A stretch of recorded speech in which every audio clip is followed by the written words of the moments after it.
Well, folks, I'm really excited to have back on the show today the group KY Resist. I spoke to them a few weeks ago, and I'm so excited to be talking to them again. KY Resist is a group of people who have came together to start organizing protests and taking to the streets. And they have put these protests on in small towns in southeast Kentucky. And I really don't think that people from outside of this part of the world probably understands just how much guts it takes to get out there and go to small towns like Berea and Harlan and Middlesboro and Manchester.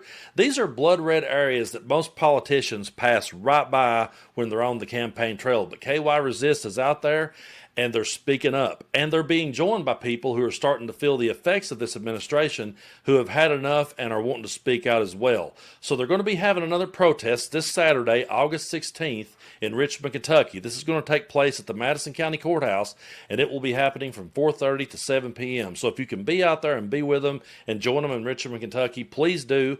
I was really excited to have Lucinda and Andrew back on the show to talk about everything that's going on. And I asked Andrew, I said, so how's things been going here recently, and what do you guys got planned in the future? So let's hear from Andrew now. So everything's been going great with our protests. We've been growing. Definitely, KY Resist is getting bigger because people are starting to see that this is a very serious matter, especially in states like Kentucky. And I know that places in Kentucky are red areas, but that's who it's going to affect the most, especially with like the big beautiful bill.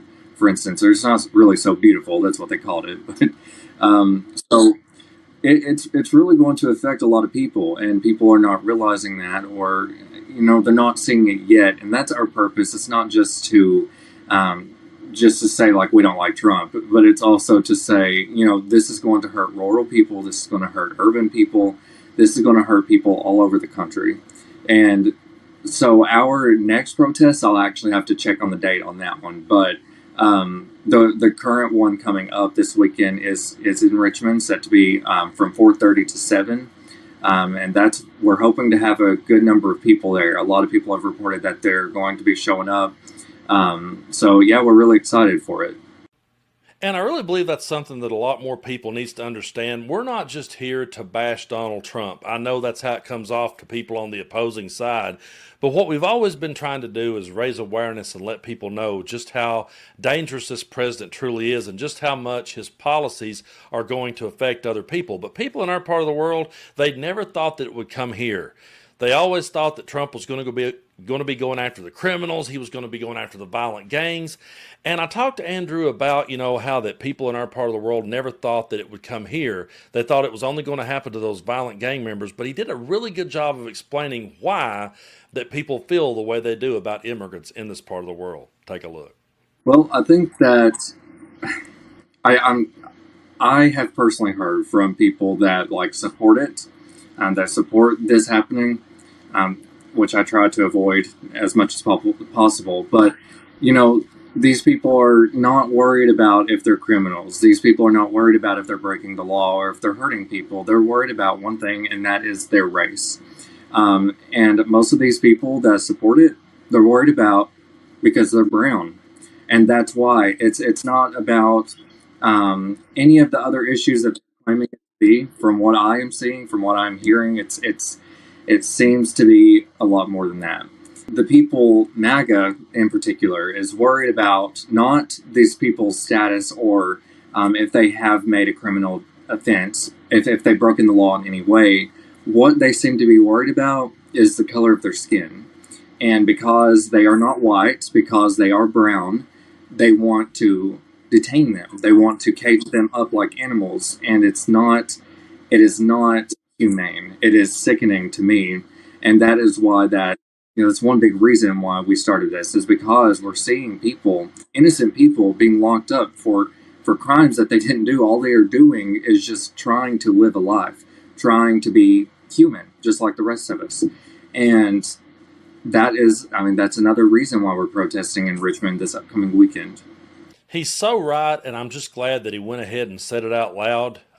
That's a cold, hard truth that we just have to face up to in this part of the world.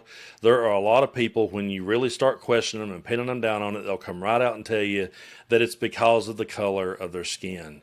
And that's because Republican messaging for so long has been to come into these towns, these small towns that KY Resist is now going to and trying to speak up in. These politicians, the Republican politicians, will come to this part of the world and they will say to people, these poor people that are working every day struggling to make ends meet, they'll say the reason why you can't get ahead in this world is because of DEI, is because of black people. It's because of the immigrant that's trying to steal your job. It's because of the gay and the trans couple down the street. And they drill that into their head so hard that people just absolutely latches onto it and believes it, and they believe it out of nothing but fear. But another thing that KY Resist told me they've been hearing from is the people who are finally waking up and realizing just how many government programs are going to be slashed by the big bullshit bill, just how many people are going to be affected. And Lucinda brings this point across in this next clip. There is a program called Michelle P. Waiver, which is for families of disabled children. And basically what it does is if you have a disabled child that's unable to attend school, and they pretty much pay you to stay home and be the guardian and caregiver of your own child. And now there's a lot of people who are dependent on that. And that's something that is on the chopping block now. And I was really glad that Lucinda brought this point across. So something that my clients have been talking about pretty significantly is the possible loss of Michelle P. Waiver and the special education programs that are already in the process of being cut. And I think that's very important, specifically for the Appalachian people. I've literally had 3 clients this week be so emotional that they've cried over it because one of the individuals had quit their job to become their educator for their child.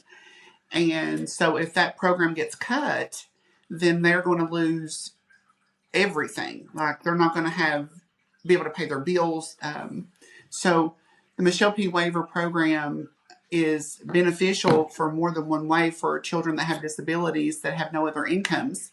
So I believe if we don't move forward in a way to protect the families that are dependent on these programs that can possibly be cut, we are not only abusing the people on the systems, but the children that depend on them and the mothers and fathers, or mother in this case, that depends on them. You know, it's sad, but I really do believe that people are starting to wake up and realize that a whole lot of people are about to lose their very livelihoods.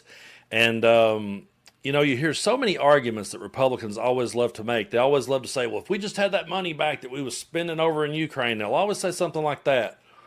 And then when you say to them, okay, if we had that money, could we send it out there to help people? They'll say, no, you can't do that because that's socialism. So you never can win with these people, but more and more people are starting to see through it. They're starting to understand it, and they're starting to realize that people are going to lose their livelihoods, and that's why now they're joining groups like KY Resist. And I highly recommend any of you out there, if you have the chance, this coming Saturday, August 16th, from 4:30 to 7 p.m. at the Madison County Courthouse in Richmond, Kentucky. If you have a chance to go out and support these great people, please do so, because they're just simply trying to raise awareness and bring the message to the blood red parts of the state that a lot of politicians just pass on through. And I really admire them for having the guts and the courage to get out there and do that. So I asked Andrew this question. I said, you know, what would you say to people who has never been to one of your protests but is thinking about going? And I loved his response. Take a look. Join us. I think that right now, you know, the way I always think of it is this. Like, I don't have kids right now. I maybe will one day in the future. But the thing is, our children, our grandchildren, our great-grandchildren are going to know about this current moment that we are in right now. And they're going to ask, where did you stand when all of this was going on? Where did you stand when we were literally going back into 1930s Germany? Where did you stand when fascism took over the country? And I want to be able to tell them I stood on the right side of history.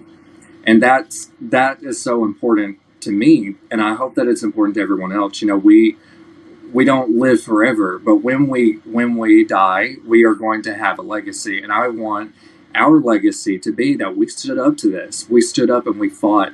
We did not just give in. We did not just comply. We did resist. And that's why I named it KY Resist, is because I want Kentucky to resist this fascism. We cannot win if we just stay silent. So that's why that I'm hoping that everyone joins us. I could not have said it better myself. So, folks, if you can, please get out there this Saturday, Richmond, Kentucky, August the 16th from 4:30 to 7 at the Madison County Courthouse, and stand with the good people of KY Resist, if for no other reason, to let your grandchildren know where you stood at this moment in history.